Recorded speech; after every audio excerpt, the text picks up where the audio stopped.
Today, I'm going to be discussing the experience that directors Capadia and Leighton created for Spectator in the films Amy and the Imposter.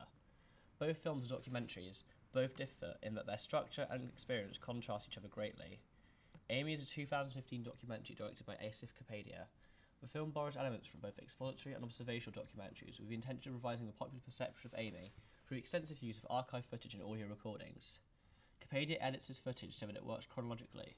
We experience Amy's life as she does. The way Capadia creates his argument is done through a combination of archive footage and off-camera interviews combined with image stills. This creates a very logical argument that invites the spectator to buy into. We never feel as though Capadia is there, guiding our viewpoint. We're simply led on by what appears to be common sense. Not only is archive footage used extensively, but Amy's music is used to further cement Capadia's own argument.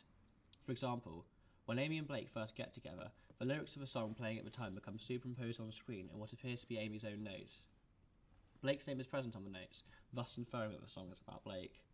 Capadia uses this all throughout the film, drawing parallels between the events of Amy's life and the music she creates.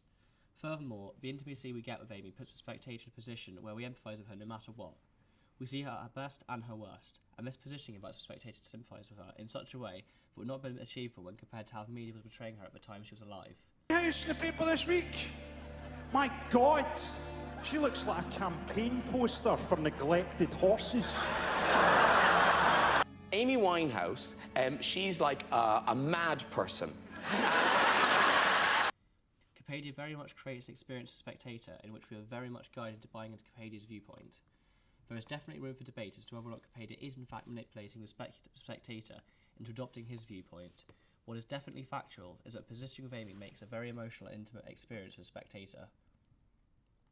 In The Imposter, Leighton creates a somewhat similar experience through positioning of the spectator with Bourdain, the protagonist of the documentary. In the interview sequences of the film, Bourdain takes up the majority of the frame, with the focus being on him entirely.